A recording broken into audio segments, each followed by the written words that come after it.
Sebelum ceritanya dimulai, silahkan tulis di kolom komentar dari daerah mana saja teman-teman yang menonton cerita ini, dan jangan lupa klik like dan subscribe agar channel Tika Story bisa semakin berkembang dan bisa mempersembahkan cerita yang terbaik. Cinta seringkali datang dalam wujud yang manis, menyenangkan, dan tampak sempurna. Namun, tidak semua cinta dibangun atas dasar ketulusan. Ada yang tumbuh dari niat busuk, dari ambisi, dan dari kerakusan akan kekuasaan serta harta. Inilah kisah seorang wanita muda bernama Nadia, pengusaha sukses yang mengira telah menemukan cinta sejatinya dalam diri Heru, lelaki sederhana dan lembut tutur kata. Namun di balik kelembutan itu, tersembunyi niat licik yang begitu kejam. Nadia menjalani kisah cinta selama 3 tahun dengan penuh keyakinan. Ia percaya bahwa Heru mencintainya sebagaimana ia mencintai Heru. Tapi siapa sangka, hubungan itu hanya permainan bagi Heru dan orang-orang di sekitarnya.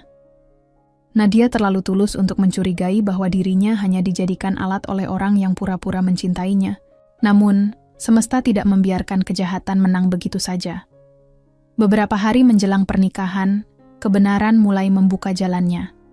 Luka yang menganga di hati Nadia berubah menjadi kekuatan yang membakar semangatnya untuk melawan. Ia tak hanya ingin menyelamatkan diri, tapi juga memberi pelajaran berharga kepada mereka yang telah mengkhianatinya. Nadia adalah wanita sukses. Dalam pambusannya yang baru menginjak 29 tahun, Nadia telah memiliki perusahaan di bidang properti dan digital teknologi. Kesuksesannya tidak datang dengan mudah. Ia membangun semuanya dari nol, bermula dari usaha rumahan bersama almarhum ayahnya. Setelah ayahnya meninggal dunia, Nadia bertekad menjaga dan membesarkan warisan usaha itu, menjadi kerajaan bisnis yang menginspirasi banyak wanita. Tapi di balik kesibukannya sebagai pengusaha, Nadia tetaplah wanita biasa yang merindukan cinta. Dan bagi Nadia, cinta itu bernama Heru. Heru adalah karyawan biasa di kantornya. Ia bukan pria kaya, bukan pula ambisius. Tapi justru karena kesederhanaannya itulah Nadia jatuh hati. Heru tampil sebagai pria yang tenang, perhatian, dan selalu mendukung apapun yang Nadia kerjakan.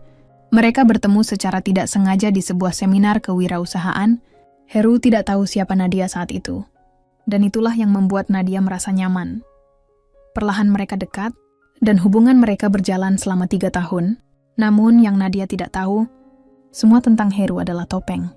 Di sebuah rumah kecil di pinggiran kota, Heru tengah berbicara dengan ibunya, Puerna, dan seorang wanita muda bernama Rika. Mereka bertiga duduk di ruang tamu, memperbincangkan rencana yang sudah mereka susun sejak lama.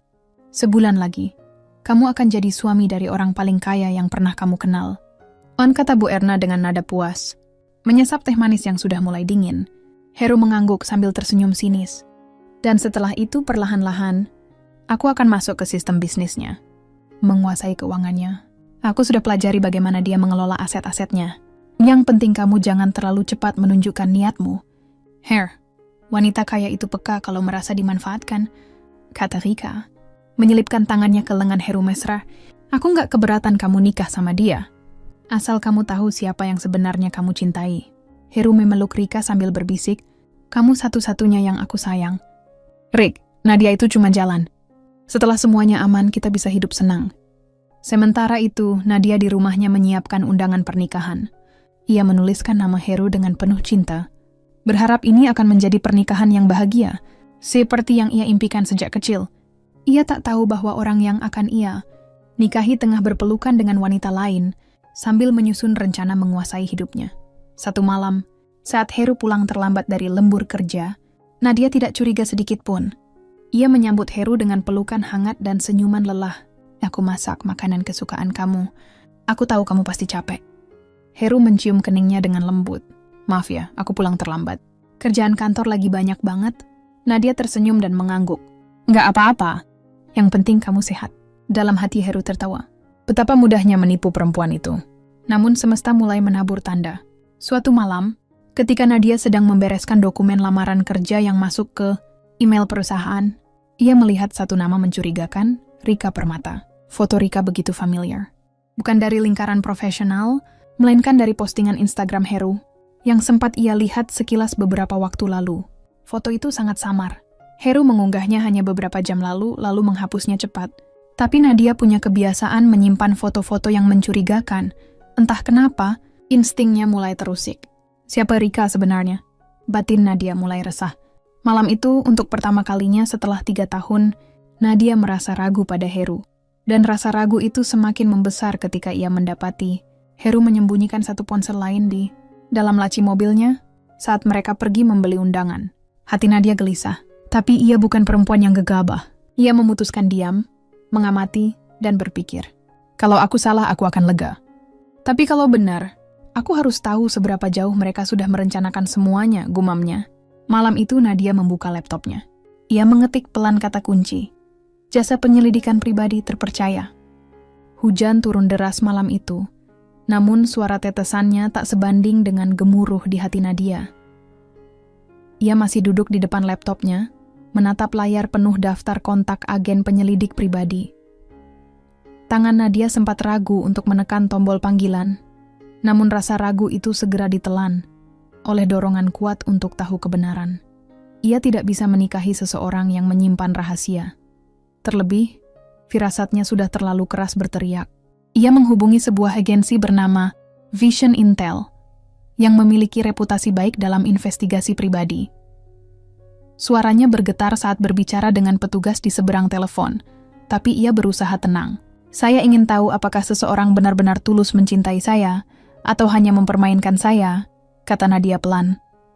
Petugas itu menjawab dengan tenang, kami tidak menjanjikan kenyamanan, Bu. Tapi kami bisa memberi Anda kebenaran. Apakah Anda siap untuk itu? Nadia menutup matanya. Saya harus siap. Dalam hitungan hari, penyelidikan dimulai. Seorang agen bernama Tama dikirim untuk menangani kasusnya secara langsung. Tama adalah pria berpengalaman, tenang, dan penuh perhitungan. Ia mulai mengikuti Heru, menyamar sebagai tukang parkir, petugas delivery, bahkan teknisi lampu jalan demi mengamati setiap pergerakan pria itu. Nadia pura-pura tidak tahu apa-apa. Ia masih mengangkat telepon Heru dengan suara manja, masih bertingkah sebagai calon pengantin yang penuh cinta. Ia bahkan menyarankan Heru untuk membeli jas pengantin di butik terkenal, sambil diam-diam menempatkan kamera kecil di dalam mobil Heru melalui jasa Tama. 3 hari pertama, belum banyak bukti yang didapat. Heru terlihat seperti pria yang bekerja keras dan pulang dengan wajah letih. Namun, semuanya berubah di hari keempat. Tama mengirimkan video pendek ke ponsel Nadia. Saat Nadia membukanya, jantungnya seakan berhenti berdetak. Di dalam video itu, Heru sedang duduk berdua di dalam mobil dengan seorang wanita yang wajahnya sangat dikenalnya, Rika. Mereka bercumbu dengan intim, lalu berbicara tentang rencana pernikahan Heru dengan Nadia. Rika tersenyum licik. Setelah kamu sah nikah sama dia, kita bisa mulai pelan-pelan. Uang dia banyak banget, Her. Kita bisa hidup nyaman. Aku nggak masalah kamu tinggal serumah sama dia, asalkan aku tetap jadi yang utama. Heru tertawa kecil. Kamu tenang aja, sayang. Perempuan polos itu nggak akan sadar sedikit pun. Dia terlalu sibuk dengan kerjaannya. Dan dia percaya aku 100%. Nadia menggenggam ponselnya erat. Hatinya hancur, air matanya mengalir tanpa suara. Tapi saat itu juga, kesadarannya bangkit. Ia tidak boleh menjadi korban. Ia harus menjadi pengendali. Hari berikutnya, penyelidikan terus berlanjut. Tama berhasil menyusup ke akun media sosial Rika yang digembok, menemukan banyak sekali pesan mesra antara Heru dan Rika, termasuk beberapa tangkapan layar transaksi transfer uang dari Heru yang ternyata berasal dari kartu kredit tambahan milik Nadia. Heru telah mencuri informasi keuangan Nadia secara diam-diam selama 1 tahun terakhir. Semuanya digunakan untuk memanjakan Rika. Yang lebih mengejutkan, Bu Erna, ibu Heru, ternyata juga terlibat. Ia bukan hanya tahu, tapi mendukung penuh hubungan terlarang itu. Dalam salah satu video yang dikirimkan Tama, Bu Erna terlihat sedang berbicara kepada Rika di sebuah warung makan. Kamu jangan khawatir. Setelah Nadia resmi jadi menantu saya akan pelan-pelan bujuk dia untuk kasih Heru jabatan tinggi di perusahaannya. Setelah itu, kalian berdua tinggal tarik semua asetnya pelan-pelan. Perempuan kaya biasanya gampang diluluhkan asal dikasih kasih sayang palsu. Nadia tak mampu berkata apa-apa malam itu. Ia hanya duduk di kamar, menatap kosong ke arah dinding, mencoba menelan semua kenyataan pahit yang perlahan membunuh rasa cintanya.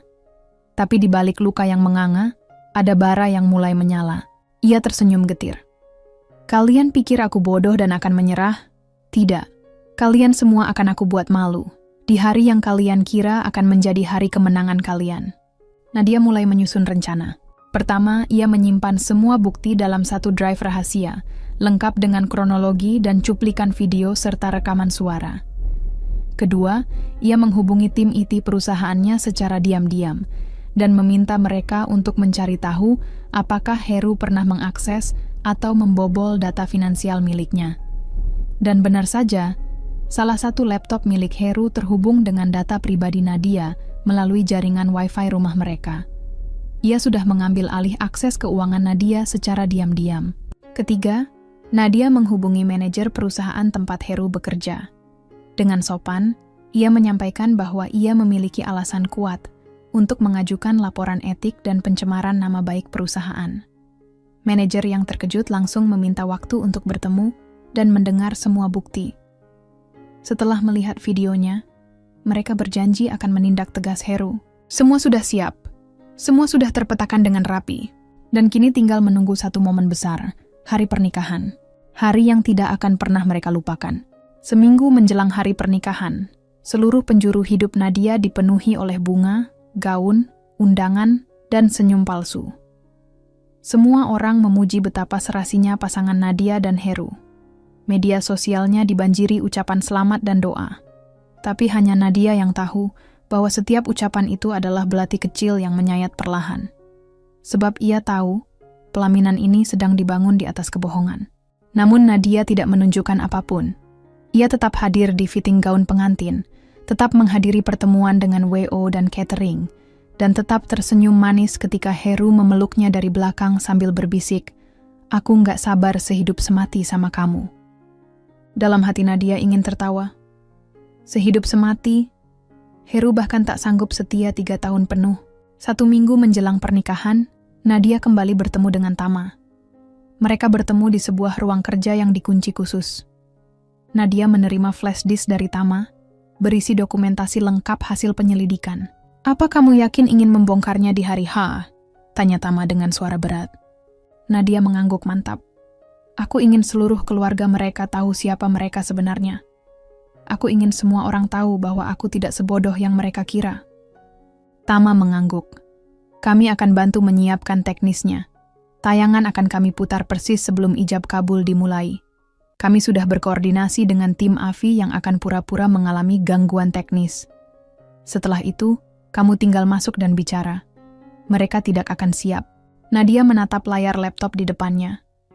Wajah Heru yang tersenyum di video itu kini hanya membuatnya muak.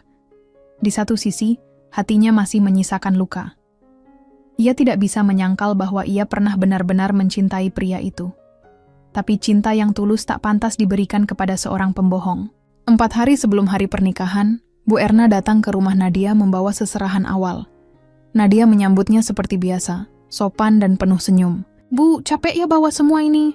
Saya siapkan teh hangat dulu ya," ujar Nadia dengan manis. Bu Erna tersenyum ramah, padahal sebelumnya ia selalu bersikap superior terhadap Nadia. Namun sekarang, Bu Erna sangat berhati-hati, bahkan berbicara seolah Nadia sudah seperti anak sendiri.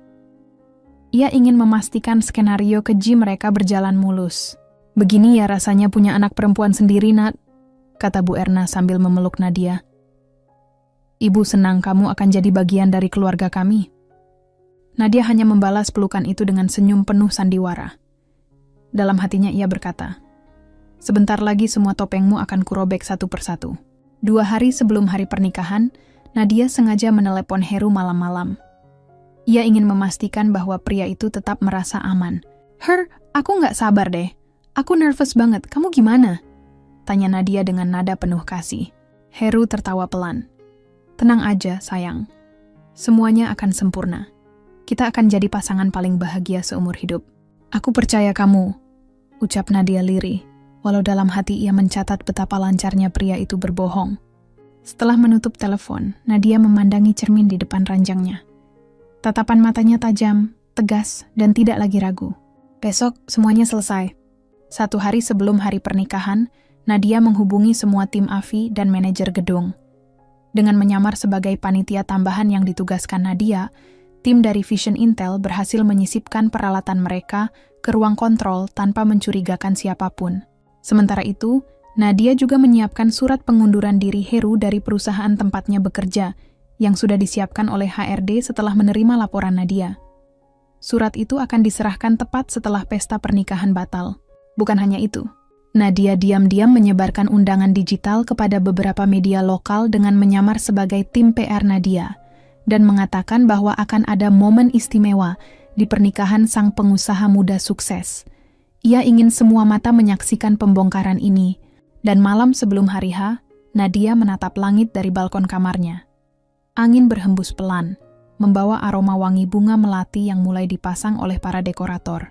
Ia menarik napas dalam-dalam, lalu menuliskan satu kalimat di buku hariannya.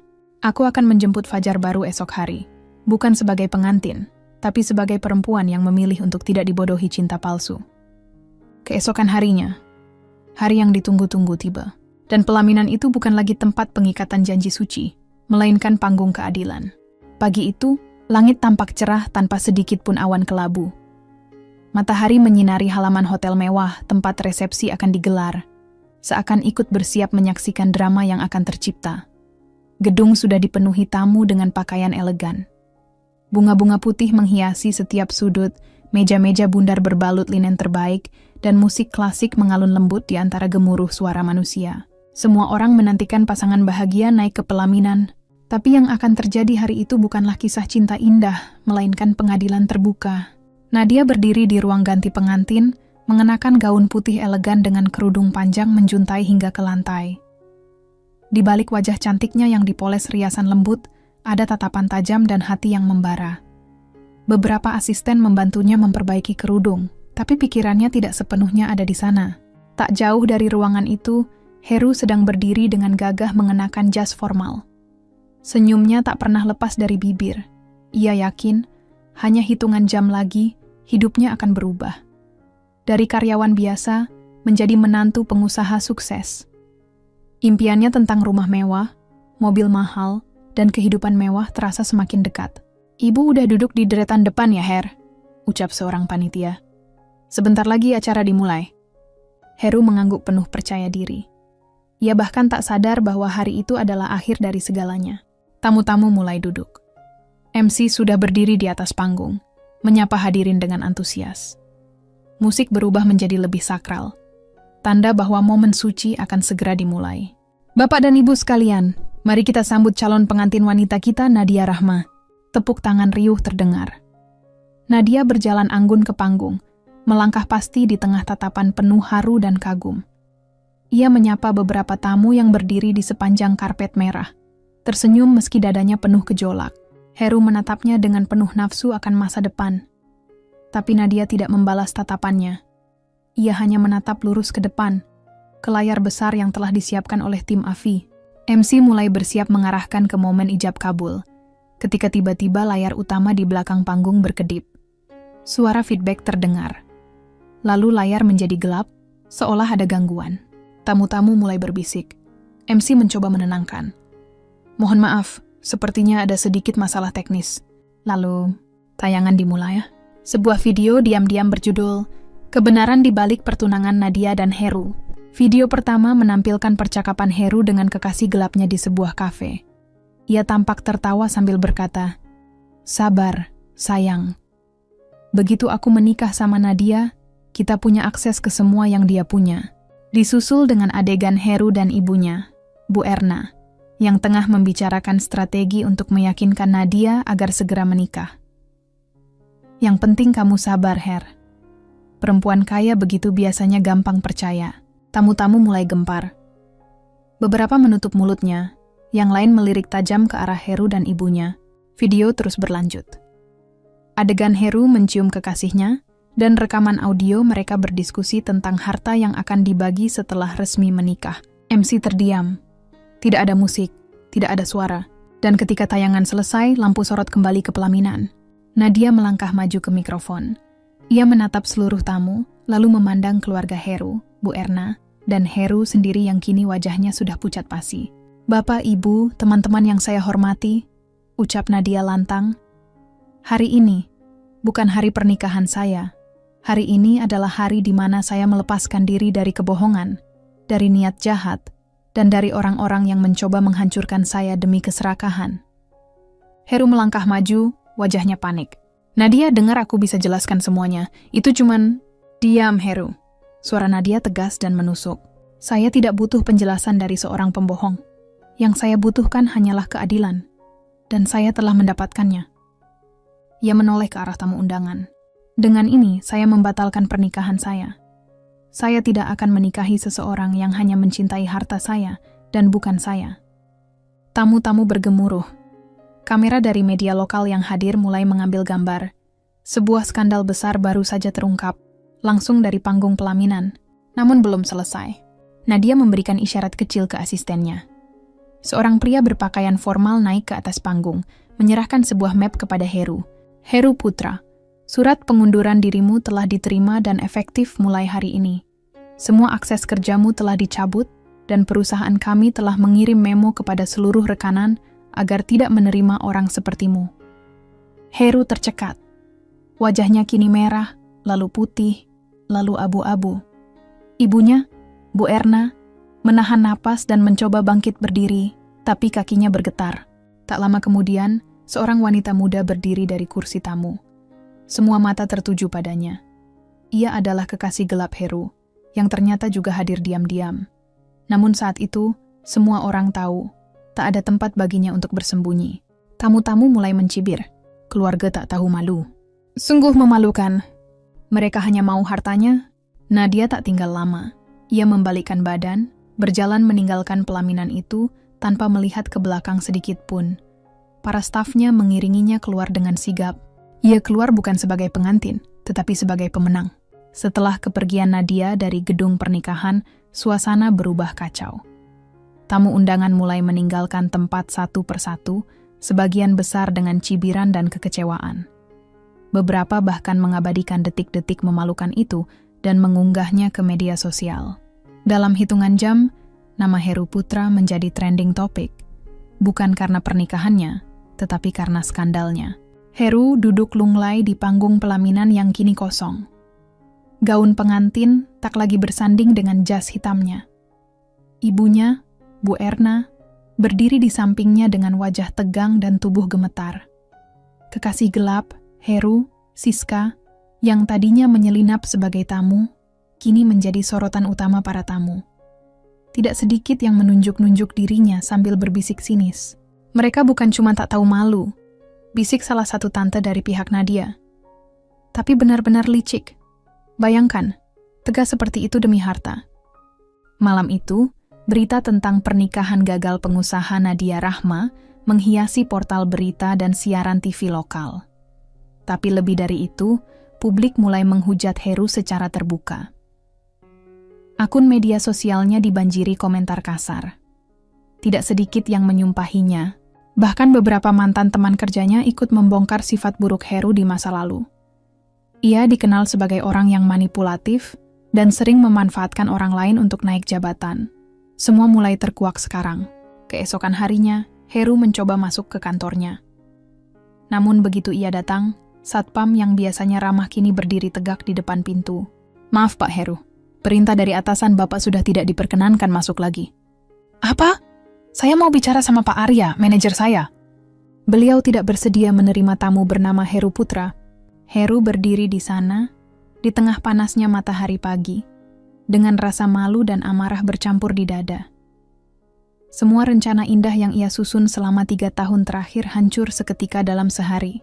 Sementara itu, Bu Erna mulai merasakan dampak langsung dari aib ini. Ia adalah anggota arisan dan komunitas ibu-ibu sosialita yang cukup aktif di lingkungan perumahannya. Tapi hari itu, ponselnya sepi. Tidak ada undangan, tidak ada sapaan, hanya pesan-pesan sindiran dari grup arisan. Bu Erna, luar biasa sekali rencananya ya. Menantu pengusaha gagal karena kepergok maling hati dan harta. Hebat, Bu. Bu Erna menangis sendiri di kamar. Ia tahu, ini semua adalah hasil dari keserakahannya. Ia membiarkan anaknya mempermainkan hati seorang perempuan baik demi status sosial dan kekayaan. Dan kini, segalanya berubah jadi bumerang. Rika, kekasih gelap Heru, pun tak luput dari kehancuran. Ia yang bekerja sebagai pegawai administrasi di sebuah perusahaan properti mendadak menerima surat pemberhentian. Rupanya, Nadia yang memiliki koneksi kuat di berbagai sektor bisnis telah mengungkapkan semua bukti pada perusahaan tempat Siska bekerja. Alasannya, ketidaketisan dan rencana penipuan terhadap calon pengusaha yang terlibat dalam proyek kerja sama dengan perusahaan tersebut. Rika marah besar kepada Heru. "Kamu bilang semua akan aman. Kamu bilang dia bodoh dan gak akan tahu apa-apa. Sekarang aku kehilangan kerjaanku, Heru." Bentaknya, air matanya berlinang. "Kamu pikir aku gak hancur juga? Aku kehilangan segalanya, Rick. Bukan cuma kamu." Heru membalas sambil menendang kursi di depan apartemennya. Namun kini mereka tahu, kehancuran ini adalah hasil dari permainan kotor yang mereka jalankan bersama. Tidak ada lagi cinta pura-pura. Yang tersisa hanyalah saling menyalahkan dan kehancuran. Sementara itu, Nadia kembali ke rumahnya malam itu dengan tenang. Ia duduk di ruang keluarga bersama asistennya, Maya, dan beberapa staf kepercayaannya. "Semua sesuai rencana, Nat?" tanya Maya dengan hati-hati. Nadia mengangguk. "Lebih dari itu, mereka tidak hanya gagal menjebakku, tapi juga menunjukkan wajah asli mereka ke dunia." "Dan kamu baik-baik saja?" Nadia diam sejenak, menatap langit malam dari balik jendela besar rumahnya. Sedikit hancur ia, tapi lebih banyak bersyukur. Bayangkan kalau aku buta dan tetap menikah dengan orang seperti Heru. Hidupku akan habis. Maya tersenyum lega. "Jadi, apa selanjutnya?" Nadia menoleh dengan senyum penuh makna. "Menata ulang hidupku, tanpa mereka, tanpa kepalsuan, dan tanpa cinta yang hanya mencintai harta." Pagi itu, cahaya matahari menembus jendela kaca besar rumah Nadia, menyinari ruang tamu yang kini kembali terasa hangat. Suasana tenang, jauh dari kegaduhan hari pernikahan yang berubah menjadi panggung pengungkapan dosa. Nadia duduk sendirian dengan secangkir teh melati di tangannya. Wajahnya tenang, meski matanya masih menyimpan sisa luka. "Luka ini bukan akhir," gumamnya dalam hati. "Ini awal dari sesuatu yang lebih besar." Nadia tidak mengurung diri, tidak menutup diri, dan tidak menyalahkan siapapun. Ia tahu bahwa ia sempat lengah. Ia yang terlalu percaya, terlalu buta oleh cinta. Tapi dari situlah ia belajar bahwa tidak semua orang yang memelukmu tulus, mencintaimu, beberapa hanya ingin mencuri dari belakangmu. Dalam minggu-minggu berikutnya, Nadia mulai kembali fokus pada perusahaannya, NR Group, yang bergerak di bidang properti dan digital teknologi. Ia mengadakan evaluasi besar-besaran, memperbaiki struktur internal, dan mulai menciptakan lebih banyak program pelatihan untuk karyawan muda. Ia bahkan mulai berbagi pengalamannya di berbagai forum pengusaha muda, bukan untuk menjelekkan masa lalunya, tapi untuk memberikan pelajaran. Kesuksesan akan selalu menarik orang-orang yang datang bukan untuk tumbuh bersamamu, tapi untuk mengambil dari apa yang telah kau bangun. Setiap kali ia bicara di depan publik, tatapannya tegas, namun senyumnya lembut. Tak ada lagi Nadia yang rapuh. Ia telah menjadi perempuan yang lebih kuat. Sementara itu, Heru hidup dalam tekanan. Setelah dipecat, ia mencoba mencari pekerjaan lain, namun setiap lamarannya ditolak. Nama buruknya telah menyebar luas, terutama karena Nadia secara halus, tanpa menyebut nama, menceritakan kisah nyata pengkhianatan dalam beberapa wawancara publik. Namun bagi para perekrut yang paham konteks dan mengenali pola cerita itu, mereka tahu siapa yang dimaksud.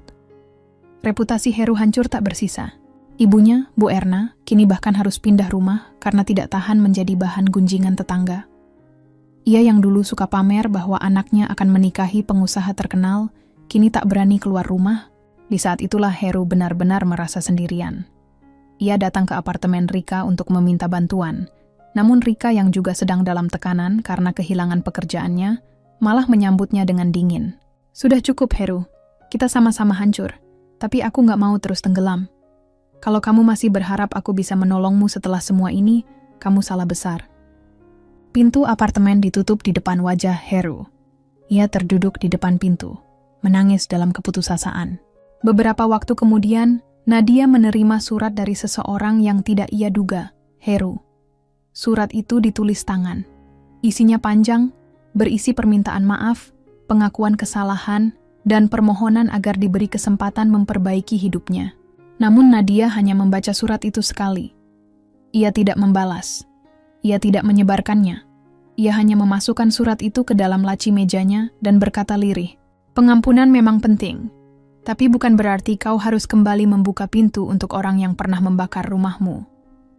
Hari-hari berlalu dan luka itu benar-benar mulai sembuh. Nadia mulai kembali tersenyum tulus. Ia mulai membuka hatinya untuk kehidupan yang baru.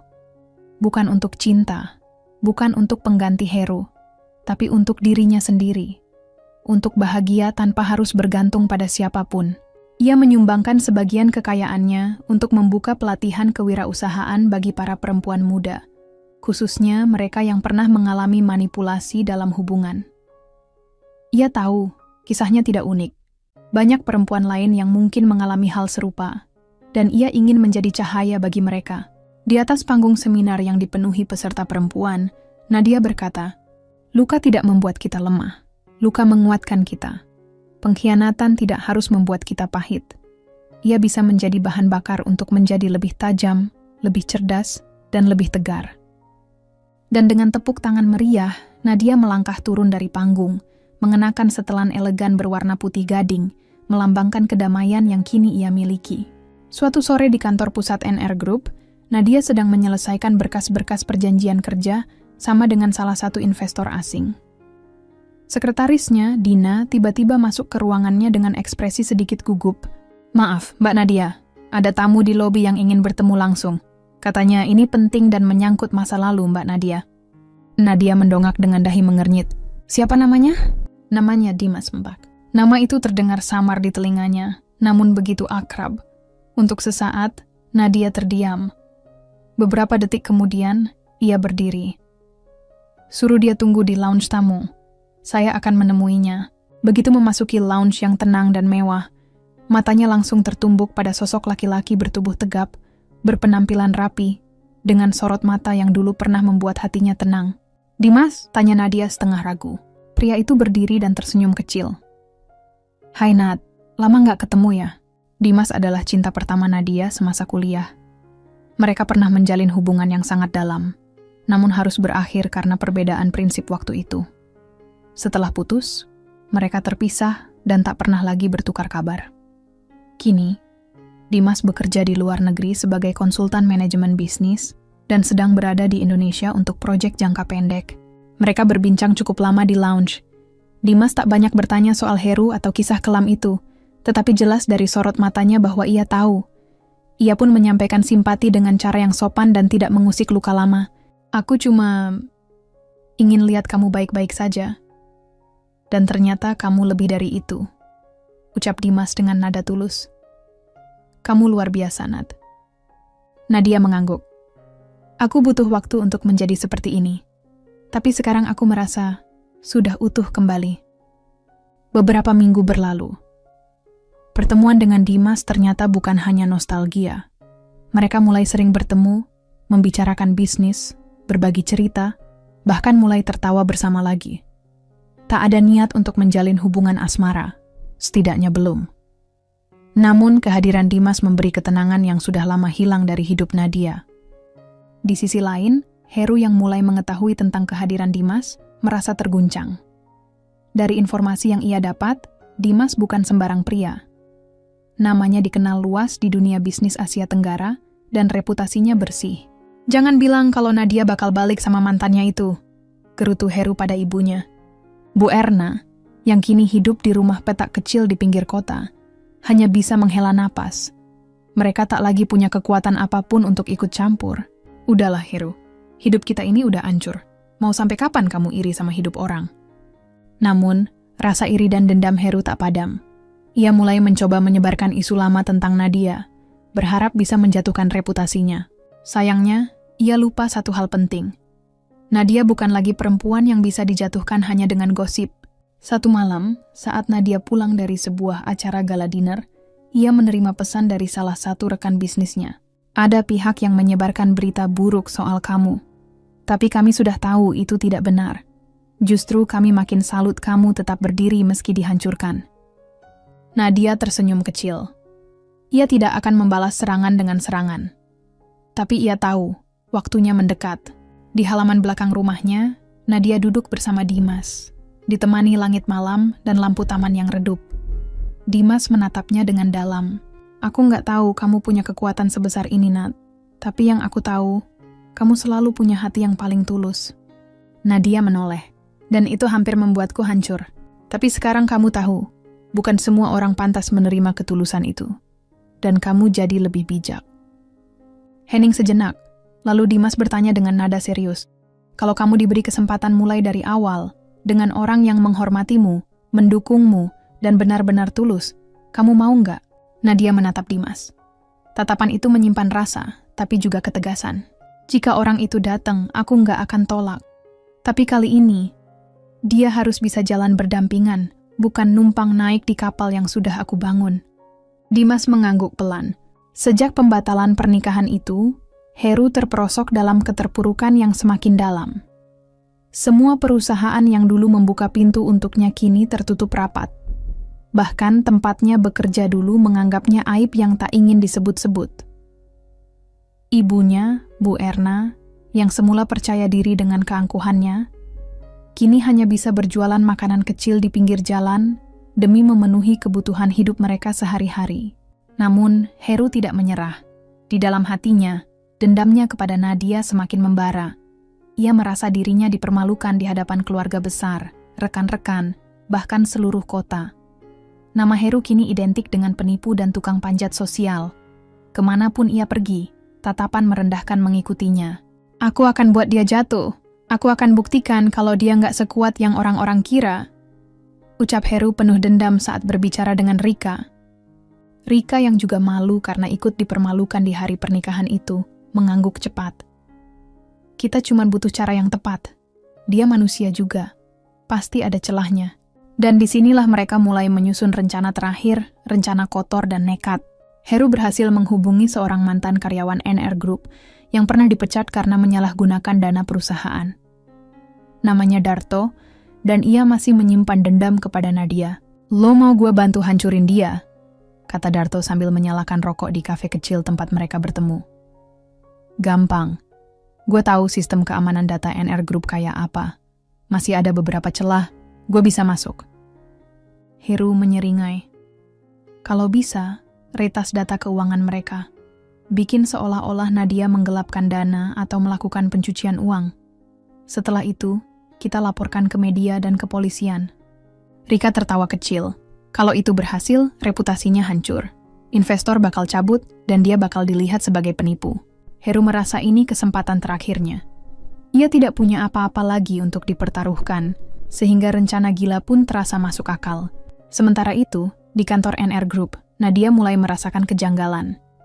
Beberapa file keuangan internal tiba-tiba terkunci, data-datanya berubah, dan audit internal menunjukkan perbedaan mencurigakan.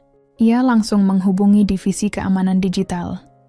Saya minta pemeriksaan menyeluruh, segera.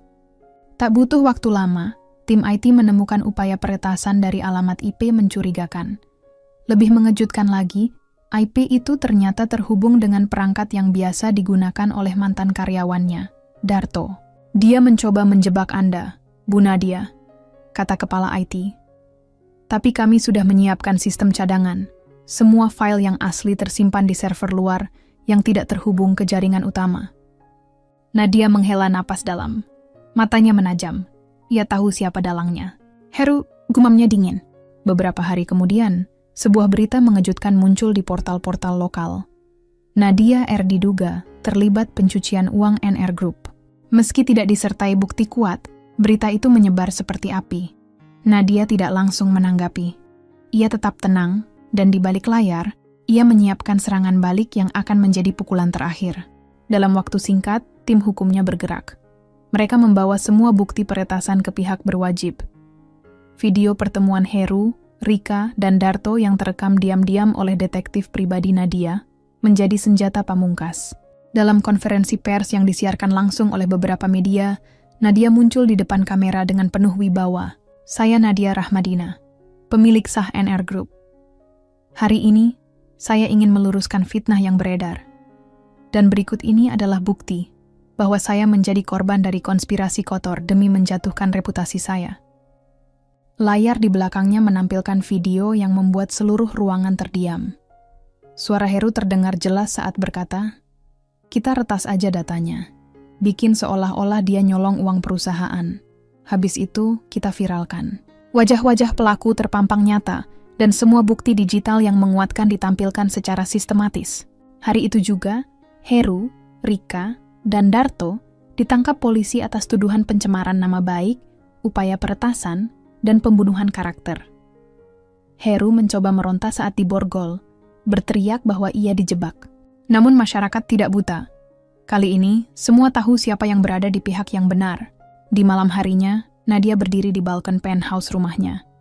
Angin berembus pelan, membelai wajahnya yang tenang. Dimas datang membawa 2 cangkir teh hangat. "Sudah selesai, Nat," kata Dimas lembut. Nadia tersenyum tipis. "Iya, ini bab terakhir mereka dalam hidupku." Dimas duduk di sampingnya. "Kamu nggak lelah melawan mereka semua sendirian?" Nadia menatap langit malam. "Dulu iya, tapi sekarang aku sadar. Aku nggak sendirian." Setelah badai panjang yang menerpa hidupnya, Nadia akhirnya merasakan ketenangan yang sesungguhnya. Berita tentang penangkapan Heru, Rika, dan Darto menjadi perbincangan hangat di media sosial dan berbagai stasiun berita. Banyak yang menyanjung ketegasan dan kecerdasan Nadia, tetapi Nadia tak menggubris pujian itu. Ia tak mencari pengakuan. Yang ia cari hanyalah keadilan. NR Group kembali stabil. Investor yang sempat ragu mulai percaya kembali. Para karyawan bahkan bekerja lebih giat dari biasanya, seolah semangat Nadia menular pada seluruh tim. Meski wajahnya masih terlihat tegas dan anggun seperti biasanya, Nadia menyimpan luka yang dalam. Luka karena dikhianati oleh orang yang ia cintai sepenuh hati selama bertahun-tahun. Di tengah semua pemulihan itu, satu nama perlahan mulai mengisi ruang hatinya, Dimas. Dimas adalah kepala divisi hukum di NR Group. Pria muda dengan kepribadian tenang, santun, dan sangat berdedikasi. Selama proses pengungkapan kejahatan Heru dan komplotannya, Dimas adalah orang yang selalu ada di sisi Nadia. Bukan hanya sebagai profesional, tapi juga sebagai teman bicara dan penyemangat yang tak henti menyokongnya saat dunia terasa seperti runtuh. Suatu sore, Nadia dan Dimas duduk di taman kecil di belakang kantor. Sinar matahari senja memantul di kaca gedung, menciptakan cahaya keemasan yang hangat. "Terima kasih, Dimas," ucap Nadia tiba-tiba. Dimas menoleh pelan, menatap wajah Nadia yang tampak lebih damai. "Untuk apa, Nat?" "Untuk tidak pernah menuntut apa-apa dariku. Untuk tetap ada. Bahkan saat aku sedang menjadi sosok paling keras dan paling dingin." Dimas tersenyum kecil.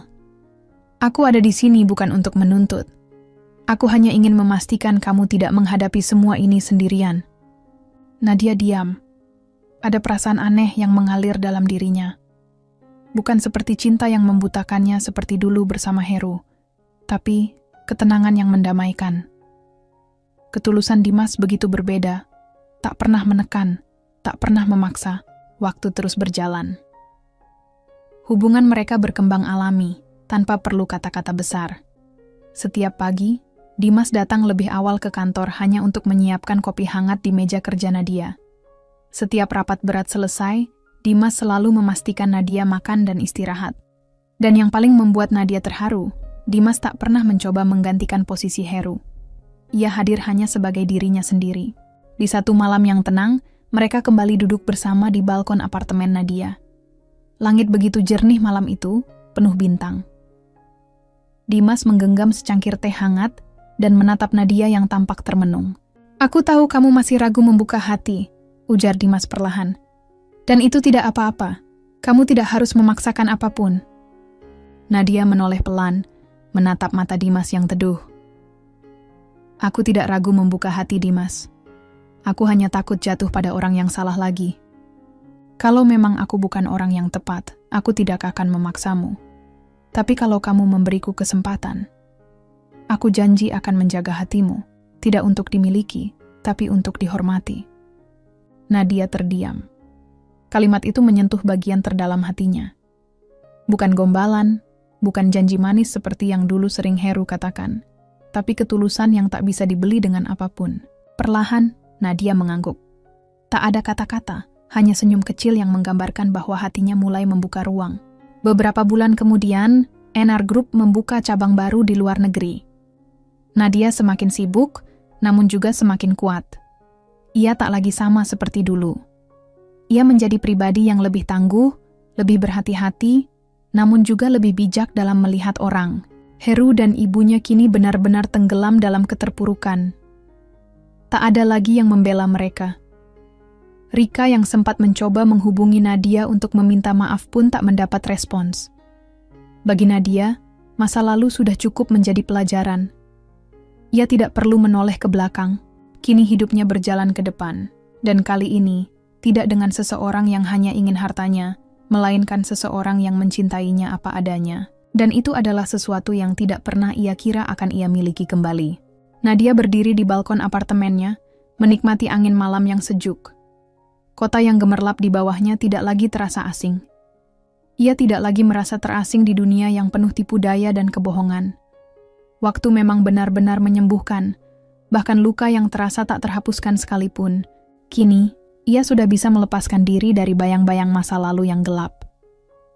Heru, yang pernah begitu mempesona dengan segala kata manisnya, kini hanyalah kenangan pahit yang tersisa dalam memori. Nadia tahu bahwa ia tidak akan pernah bisa mengubah apapun tentang masa lalu, tetapi ia bisa mengubah bagaimana ia melangkah ke depan. Setiap langkah yang diambilnya kini lebih pasti, lebih mantap. Ia telah belajar banyak hal, tentang kepercayaan, tentang ketulusan, dan yang paling penting, tentang dirinya sendiri. Waktu itu, dalam banyak hal, adalah teman terbaiknya. Suatu hari, di tengah kesibukannya yang tak pernah berhenti, Nadia menerima kabar yang tak terduga.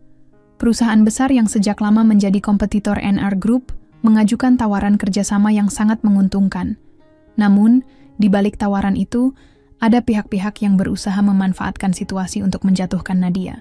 Nadia tidak tergoda dengan tawaran itu begitu saja. Ia tahu betul bahwa apa yang terlihat menguntungkan tidak selalu sejalan dengan prinsip dan visi yang telah ia bangun selama bertahun-tahun. Dengan hati-hati, ia melakukan pengecekan lebih lanjut, menggali setiap detail kecil dari tawaran tersebut. Disinilah perbedaan besar antara dirinya dengan Heru yang dulu. Nadia tahu bahwa kesuksesannya bukan hanya dari pekerjaan dan usaha kerasnya, tetapi juga dari kebijaksanaan dalam memilih siapa yang akan dipercaya. Ia tidak ingin lagi terjerumus ke dalam perangkap yang bisa menghancurkan segalanya. Ini bukan hanya soal uang atau keuntungan jangka pendek, Dimas, kata Nadia ketika mereka berbicara di ruang rapat perusahaan. Ini tentang menjaga integritas kita.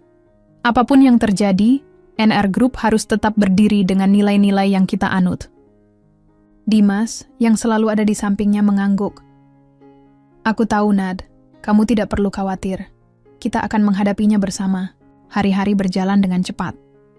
Nadia semakin mantap dalam menjalankan bisnisnya, dan NR Group semakin berkembang pesat.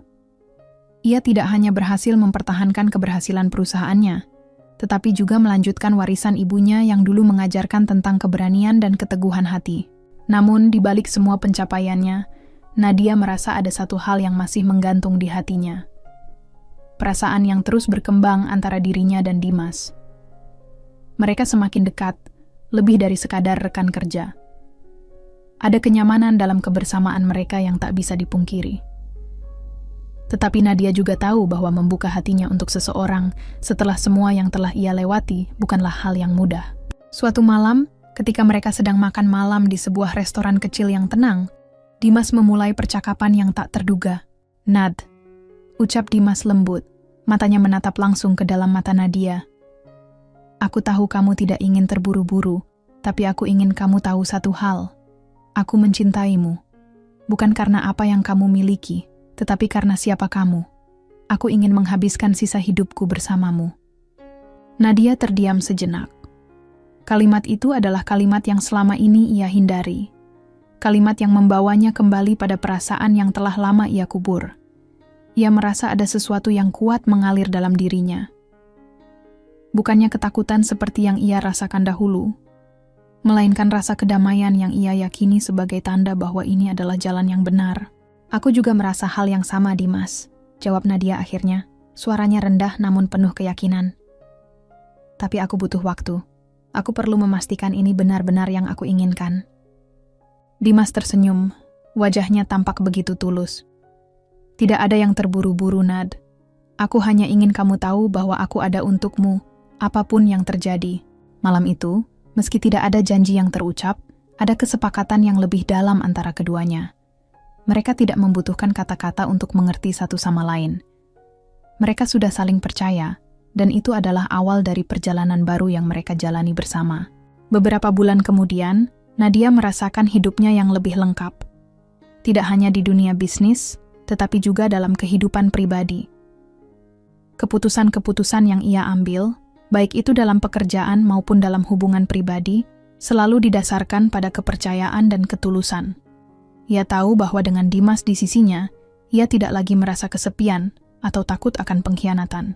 Di pernikahan Dimas dan Nadia yang sederhana namun penuh makna, keluarga dan teman-teman mereka berkumpul untuk merayakan cinta yang telah tumbuh dengan indahnya. Nadia, yang dulunya ragu membuka hati, kini telah menemukan tempat yang tepat untuk berlabuh. Pernikahan Nadia dan Dimas disambut dengan sukacita. Meskipun tidak ada kemewahan berlebihan, namun kebahagiaan yang terpancar dari mereka berdua adalah segalanya. Seperti halnya perjalanan hidup Nadia yang penuh liku, pernikahannya juga dimulai dengan banyak pelajaran yang berharga. Ini bukan hanya tentang perayaan cinta, tetapi tentang membangun masa depan bersama. Di hari-hari pertama mereka sebagai pasangan suami istri, Nadia merasa sangat bersyukur. Dimas yang selalu ada di sampingnya, memberikan dukungan penuh, bukan hanya dalam kariernya, tetapi juga dalam perjalanan hidup pribadi yang kini mereka jalani. Nadia tidak pernah membayangkan bahwa hidupnya akan berubah demikian indah setelah semua yang ia lewati, khianatan, kesedihan, dan kehilangan. Namun, di balik kebahagiaan mereka, tantangan baru mulai muncul. Dunia bisnis yang selalu penuh dengan persaingan dan intrik tidak pernah benar-benar tenang. Beberapa pesaing lama Nadia mulai berusaha merongrong NR Group, mengincar posisi dan kekuasaannya. Meskipun perusahaan Nadia sudah sangat mapan, tidak ada jaminan bahwa ia akan tetap di puncak. Setiap langkah harus dihitung dengan sangat hati-hati. Suatu sore, di ruang kerjanya yang luas, Nadia menerima panggilan telepon yang cukup mengejutkan. Ternyata, salah satu pesaing besar mereka, sebuah perusahaan multinasional yang bergerak di bidang teknologi, telah memutuskan untuk meluncurkan produk yang hampir identik dengan produk unggulan NR Group. Mereka bahkan mulai menawarkan harga yang sangat agresif, bertujuan untuk merebut pasar. "Nad," kata Dimas saat mereka berbicara malam itu, "ini bukan sesuatu yang bisa kita abaikan. Mereka jelas-jelas ingin mengambil alih pasar kita. Kita harus cepat bergerak." Nadia mengangguk, wajahnya serius. "Aku tahu, tapi kita tidak bisa melawan dengan cara yang sama seperti mereka. Kita harus menemukan cara yang lebih cerdas untuk menghadapinya. Aku tidak akan membiarkan usaha yang selama ini aku bangun hancur begitu saja." Dimas menatapnya dengan penuh pengertian. "Apa yang kamu rencanakan?" Nadia tersenyum tipis, meski rencana yang ada dalam pikirannya bukanlah hal yang mudah. Ia tahu bahwa untuk bertahan di dunia bisnis yang penuh persaingan ini, ia harus lebih dari sekadar bertahan. Ia harus berinovasi. "Aku akan memperkenalkan sesuatu yang lebih revolusioner," jawab Nadia penuh keyakinan. "Sesuatu yang tidak hanya mengandalkan harga, tetapi juga kualitas dan pelayanan. Mereka mungkin punya uang lebih banyak, tetapi kita punya dedikasi yang lebih dalam terhadap pelanggan." Dimas mengangguk setuju. "Aku akan mendukungmu, Nad. Apapun yang terjadi, kita jalani ini bersama." Tantangan demi tantangan terus datang, tetapi Nadia tidak pernah mundur. Ia memimpin timnya dengan penuh semangat, memimpin dengan hati. Ia tahu bahwa kesuksesan sejati bukan hanya tentang seberapa besar uang yang dihasilkan, tetapi tentang bagaimana ia dapat memberikan dampak positif bagi orang lain. Bagi Nadia, yang paling penting adalah memberi inspirasi kepada orang-orang di sekitarnya. Melalui kerja keras, ide-ide kreatif, dan kepemimpinan yang kuat, NR Group berhasil melewati badai persaingan. Produk baru yang mereka luncurkan berhasil mencuri perhatian pasar. Selain itu, kualitas pelayanan yang mereka tawarkan, yang berfokus pada pengalaman pelanggan, menjadi keunggulan utama yang tidak bisa disaingi oleh pesaing-pesaing besar mereka. Nadia merasa bangga. Ia tahu bahwa ia tidak hanya mempertahankan perusahaannya, tetapi juga menunjukkan kepada dunia bahwa ia bisa menghadapinya dengan cara yang elegan dan penuh perhitungan. keberhasilan itu terasa lebih manis, karena ia bisa mencapainya tanpa mengorbankan prinsip dan nilai yang ia pegang teguh. Beberapa bulan setelah berhasil mengatasi ancaman tersebut, kehidupan Nadia dan Dimas semakin stabil. NR Group kembali berada di puncak, dan pasangan suami istri ini semakin kuat. Tidak hanya dalam bisnis, tetapi dalam hubungan mereka yang semakin erat. Mereka kini tidak lagi hanya berjuang untuk kesuksesan materi, tetapi juga untuk membangun sebuah keluarga yang bahagia.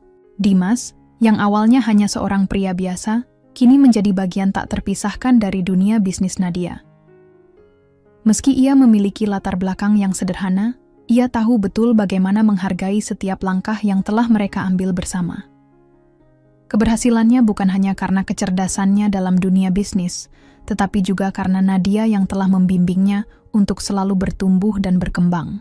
Namun bagi Nadia, ada satu hal yang paling berharga dari semua pencapaian ini, yaitu kemampuan untuk percaya lagi. Percaya pada diri sendiri, percaya pada orang-orang di sekitarnya, dan yang paling penting, percaya pada cinta yang telah mengubah hidupnya.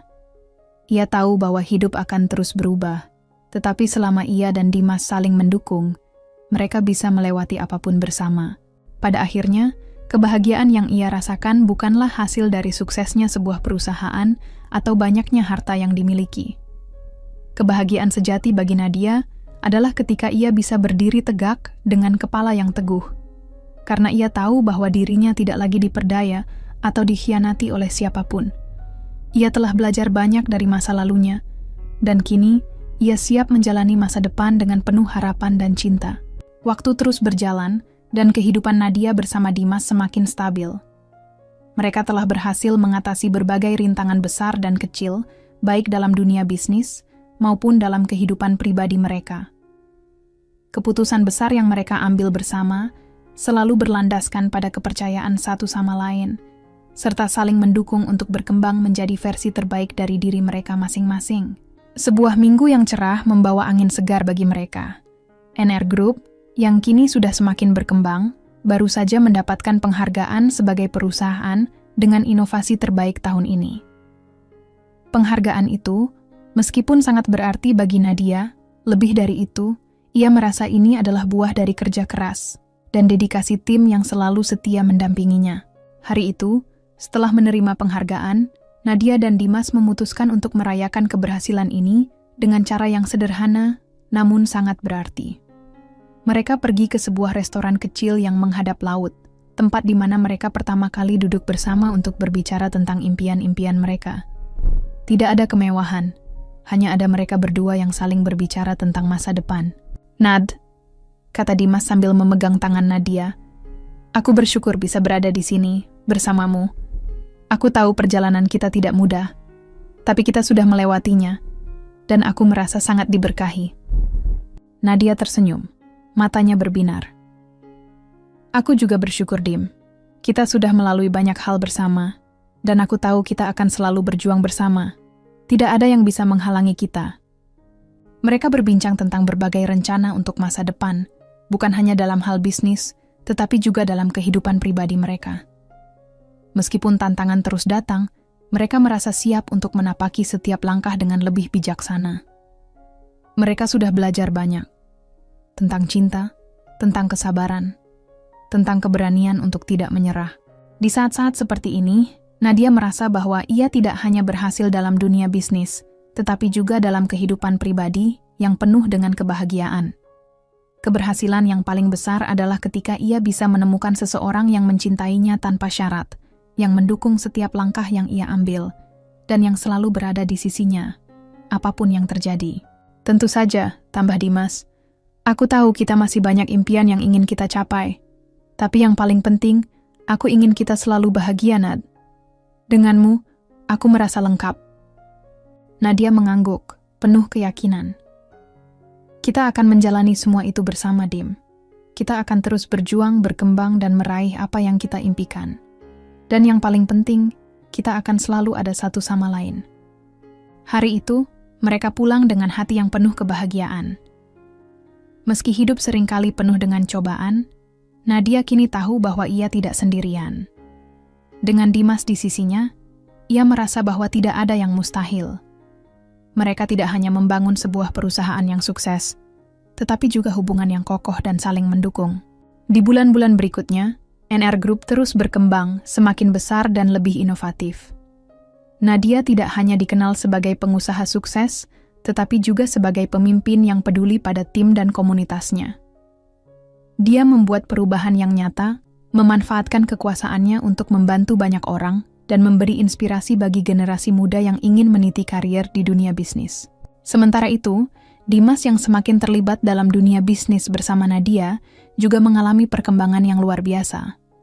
Meskipun ia selalu mendukung Nadia, ia mulai menemukan jalannya sendiri dan meraih kesuksesan di bidang yang ia cintai.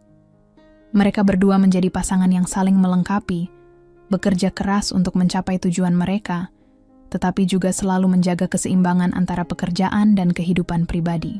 Suatu hari, di pagi yang cerah, setelah banyak perencanaan yang matang, Nadia dan Dimas akhirnya memutuskan untuk melanjutkan langkah besar dalam hidup mereka. Mereka memutuskan untuk memiliki anggota keluarga baru. Keputusan itu datang setelah banyak pertimbangan, dan mereka berdua merasa bahwa inilah saat yang tepat. Mereka siap membangun kehidupan yang lebih besar, dengan anak-anak yang akan membawa kebahagiaan lebih dalam rumah mereka. Beberapa bulan kemudian, kabar bahagia datang. Nadia, yang sudah merasa puas dengan pencapaiannya dalam dunia bisnis, kini siap memasuki babak baru dalam hidupnya, menjadi seorang ibu. Semua orang yang mengenalnya merasa bahagia atas berita itu. Mereka berdua, dengan cinta yang begitu kuat, akhirnya menantikan lahirnya kehidupan baru dalam keluarga kecil mereka. Pada hari kelahiran anak pertama mereka, sebuah kebahagiaan yang tak terlukiskan merayakan keluarga yang mereka bangun. Dunia bisnis yang mereka jalani tetap sukses, tetapi kebahagiaan sebagai keluarga tak ternilai harganya. Nadia merasa sangat diberkati. Tidak hanya karena pencapaian material, tetapi karena kini ia memiliki keluarga yang penuh cinta, yang telah lama ia impikan. Nadia dan Dimas melangkah bersama, menghadapi dunia dengan penuh keberanian, penuh cinta, dan tanpa rasa takut. Mereka telah melewati semua cobaan, dan kini mereka tahu bahwa kebahagiaan sejati bukan hanya tentang kekayaan atau kesuksesan, tetapi tentang mencintai dan dihargai oleh orang-orang terdekat. Dengan perjalanan hidup yang penuh pelajaran dan pengalaman berharga, mereka menuju masa depan dengan harapan yang tinggi. Mereka sudah membuktikan bahwa mereka bisa mengatasi apapun, dan bersama, mereka akan selalu siap untuk menghadapi apapun yang datang. Dan begitulah, cerita Nadia dan Dimas berakhir dengan bahagia. Sebuah kisah yang penuh perjuangan, kebijaksanaan, dan cinta sejati yang menemukan tempatnya. Mereka membangun hidup bersama yang tidak hanya kaya secara materi, tetapi juga kaya akan cinta, kasih sayang, dan kebahagiaan. Mereka menjalani hidup yang penuh dengan arti, karena mereka tahu, kebahagiaan sejati datang dari hati yang tulus dan kerja keras yang tidak pernah berhenti. Cerita Nadia mengingatkan kita bahwa kehidupan penuh dengan pilihan dan tantangan. Yang terpenting adalah bagaimana kita menghadapinya dengan bijaksana, berpegang pada nilai-nilai baik, dan selalu menjaga integritas kita. Terima kasih telah menonton hingga akhir. Jika kisah ini menyentuh hatimu, jangan lupa like, tuliskan pendapatmu di kolom komentar, dan subscribe agar kamu tidak ketinggalan cerita inspiratif lainnya.